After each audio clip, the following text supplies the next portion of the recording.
The start of these things is always hard to do. I don't know why. I've been doing this for a long time, but still. Okay, what's good, yo? It's your boy Sheikh Imam Batman Hijab. Peace be upon me. Okay, that has a cool ring to it. I think I'm changing all my social media handles to that Sheikh Imam Batman Hijab. Peace be upon me. Okay, let's get into this. So I'm sure by the title of this video, whatever it is, you know where I'm heading. And yeah, I stand by it. Islam is force. That's it. That's the end. Peace out. To the next one. No, but let's really talk about this. So I was asked this question: why Islam? Why attack a religion of people that claim to say it's a religion of peace? So I don't know any other way to say this, but let's just start with the story time. So for the last 6 years or so, I've always had Muslim friends and not really beef with them, not really beef with Islam as a religion. I was just thinking of it as different beliefs, and that's all. That's it. So I remember in 2018, at the end of 2018, or maybe beginning of 2019, one of those two, probably in 2018, I'm working with this girl and we're talking about different things. And we're talking about, I think the conversation turned into one about religion. And she knew that some of my close friends back then were Muslims. And so she just asked, like, dude, so the God that Muslims worship and the God that Christians worship, is it the same God? And back then, I didn't necessarily have an answer for that. But, I just said, no, I don't think so. I don't think so. From at least how I feel concerning this, I can't necessarily give you any concrete evidence to say otherwise, per se, especially from a Muslim source. From a Christian source, maybe I can argue, but from a Muslim source, I can't necessarily argue. But the way I feel about it, no. Because I didn't really look into Islam, as I said, the tenets of the religion. So for me, it just felt like another religion with other beliefs. So fast forward to this year, there was some tension in the Middle East. And that's a whole video on its own that I wouldn't necessarily even feel qualified to speak about. But long story short, Hamas attacked Israel. So these mugs enter into Israel, they rape, they kill, they abduct. And at first I'm thinking it's just nonsensical violence. But these mugs even have the guts to post this to the internet. And on top of that, they shout the most idiotic, demonic, and infamous words to be chanted this year, I believe, which is Allahu Akbar, which simply means God is great. Now, think about this. You've just attacked people, you've raped them, these are men, women, boys, girls, and babies. You've done all sorts of things, all sorts of gruesome, demonic things. You post it on the internet and shout that God is great. What in the world does that supposed to mean? But then I can always hear, but man, think about it in this way. These guys have had some tensions, it's a larger conversation. They were posting their victory and saying that victory belongs to God. But I was like, okay, cool. You can argue for that, but let's just reverse the roles. Supposing Christians did the same thing. We had tension with a particular country and we attack them, we rape them, we abduct them. We post that to the internet and shout victory in the name of Yeshua, in the name of Jehovah, in the name of Jesus. The Christian community will immediately stand up and say, hey, what the heck is going on? And of course, there were some Muslims who did that, but majority of them were there posting Allahu Akbar and all sorts of things. So I was like, okay. Nonsensical violence, demonic, of course. So something weird started happening. First of all, my Muslim friends were quiet about it, not really saying anything about it. But then Israel retaliated and the narrative changed overnight.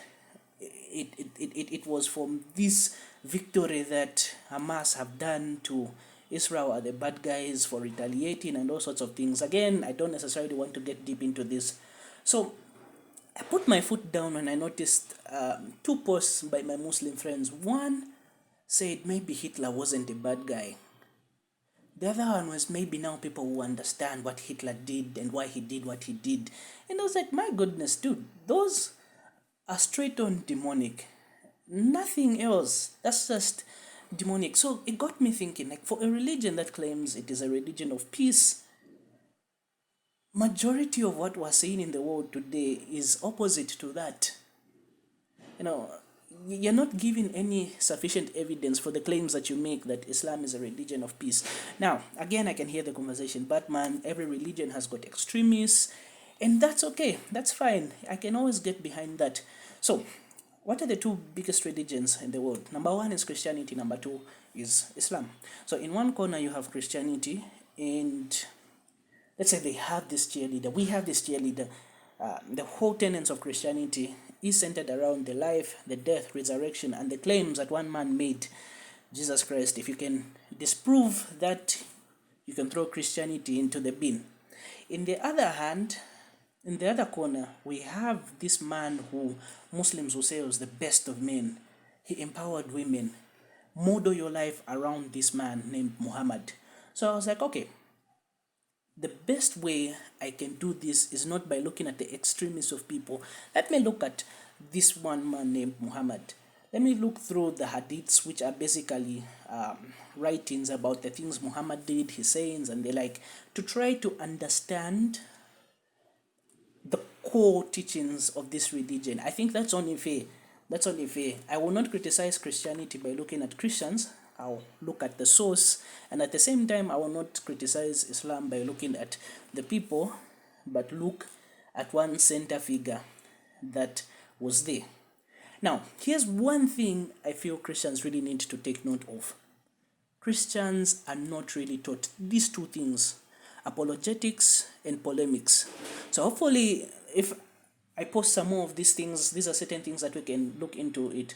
So apologetics is basically the art of systemically defending one's belief.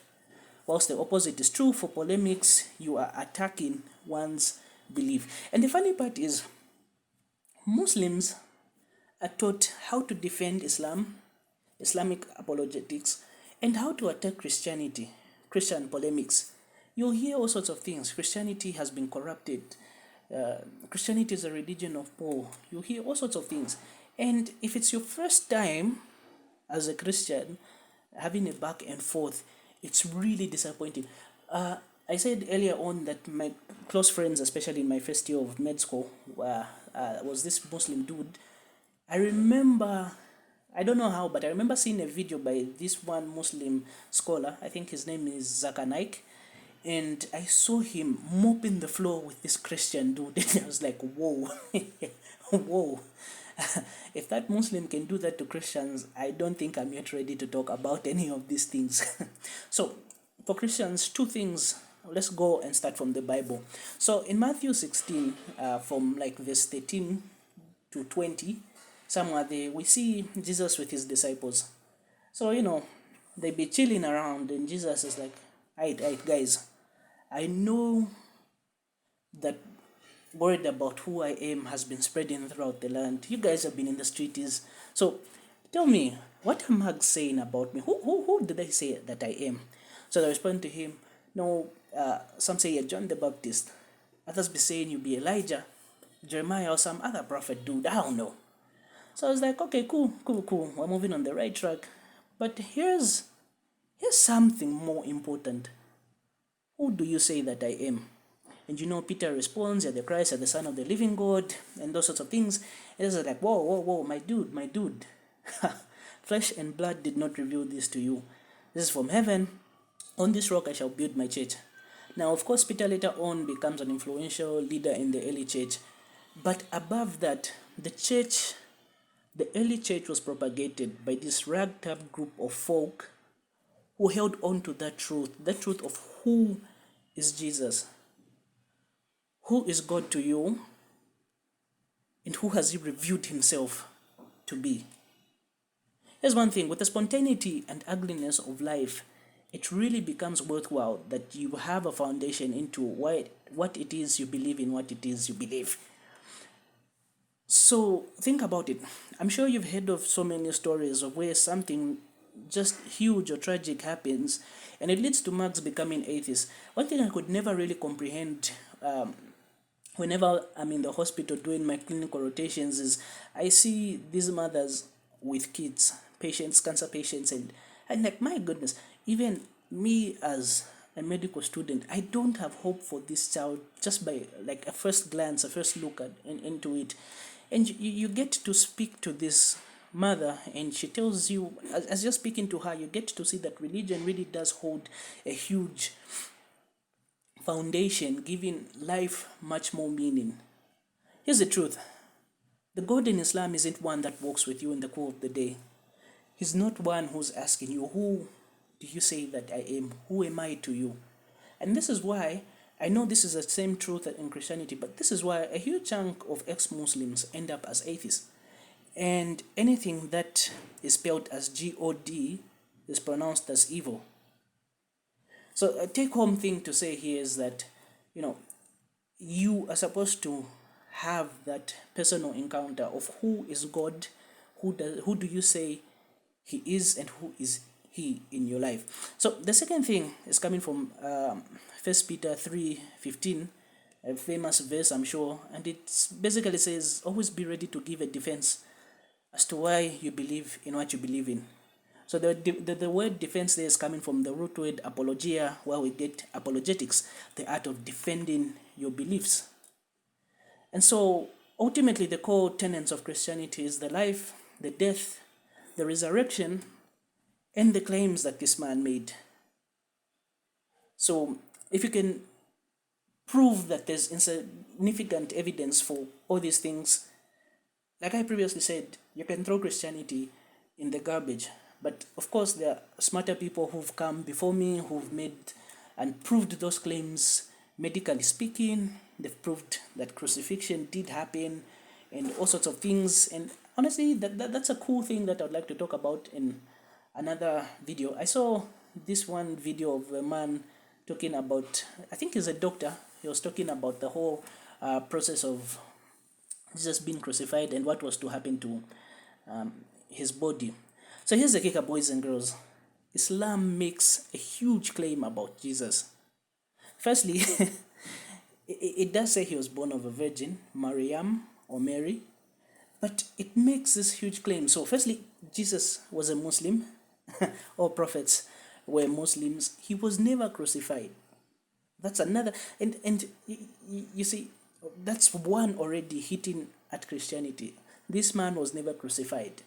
And at one point, Allah is going to question Jesus and tell people, why did you claim that Christians should worship Isa, which is Jesus, Maryam, which is Mary, and Allah, which is God? Allah is going to question Jesus. Why did you tell people to worship these three? And you're like, what? Where in Christian text do we hear of the Holy Trinity being Isa, Maryam, and Allah? And you're like, oh, okay, this is a lost religion, I guess. That Allah would even get something like the Trinity wrong should give you doubts. So this puts Christianity, according to Islam sources, it puts Christianity as a religion of polytheism, because we're worshipping Isa, we're worshipping Maryam, and we're worshipping Allah. Clearly doesn't get that right.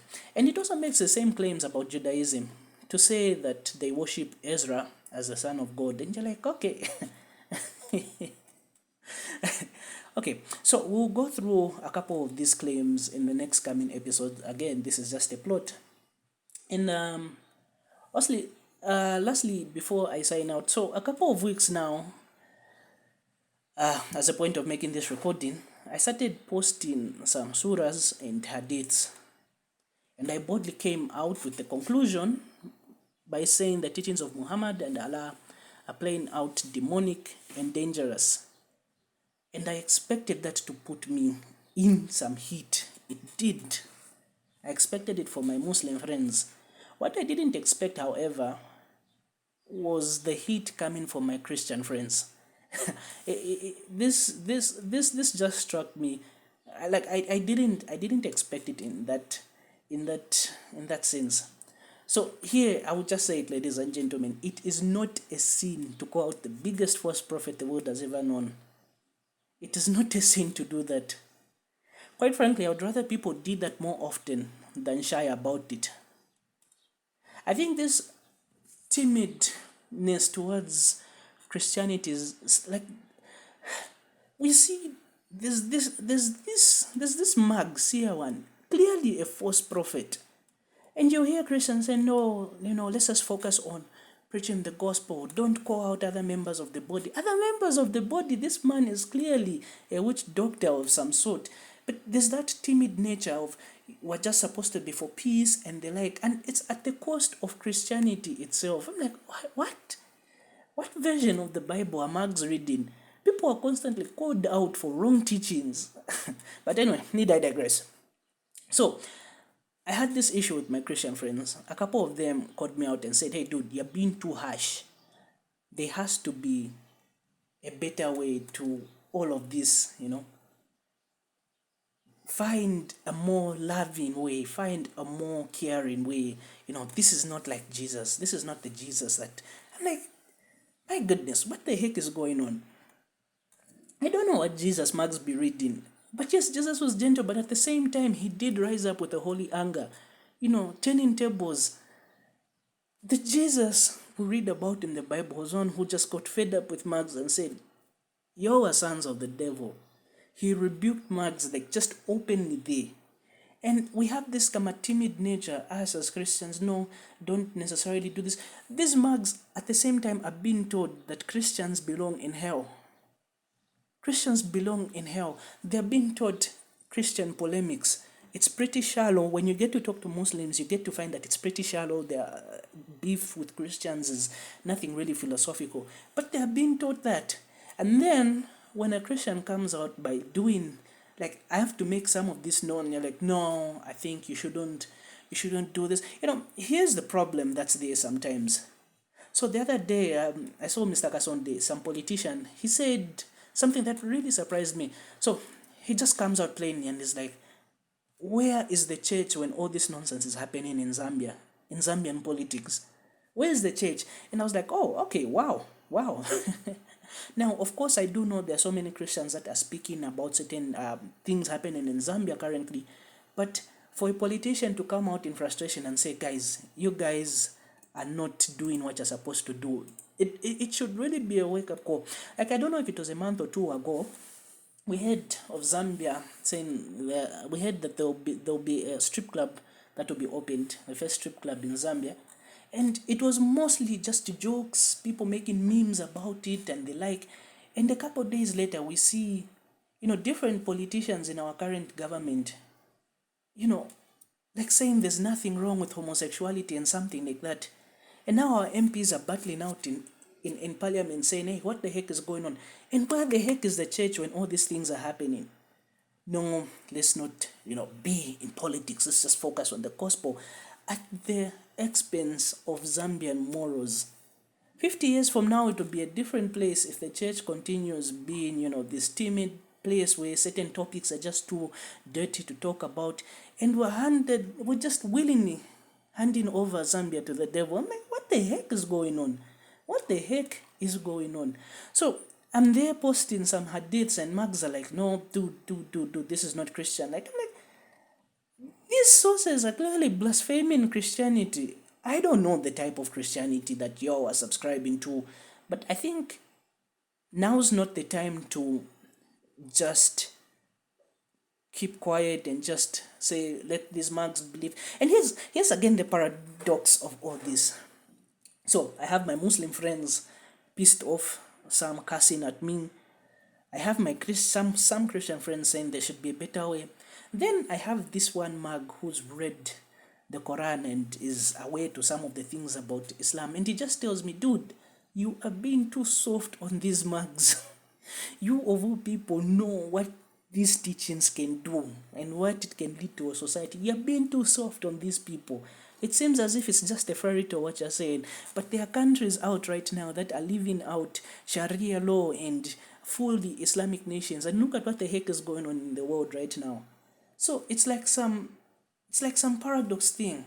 You post a hadith showing some of the ugly things Muhammad did, and I'll be like, okay, I know Muhammad did this, I know some of his followers will do this, but just be gentle, don't necessarily ruffle any feathers. Like, what? 50 years from now, Zambian boys and girls shouldn't ask where was the church when all these things were happening. The truth is, when you get to read more of the Quran and the Hadiths, you get to see that there's this thing of coming over a land and multiplying in it, and two Muslims are the greatest in terms of the population, and all sorts of things, all sorts of evils are implemented. We'll go through some of these things in the next coming episodes. But you know, it's about time that we are no longer ignorant about some of these teachings and just wake up to see what some of these teachings are talking about.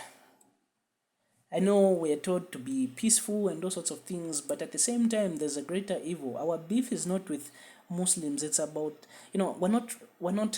our beef is not against flesh and blood. These are weird things, weird ideologies that are being taught, and ideas are not the same. The morality that is upheld by Judeo Christian views and values is not the same that you find in the Quran, it's not the same that you find in the Hadiths. And, you know, it's also weird. It's also weird. I read the other day that the president was on stage with a Muslim on Day of National Prayer and Fasting. Like, what the heck is going on? So, anyway, not to get winded, we'll stick to particular topics with each episode.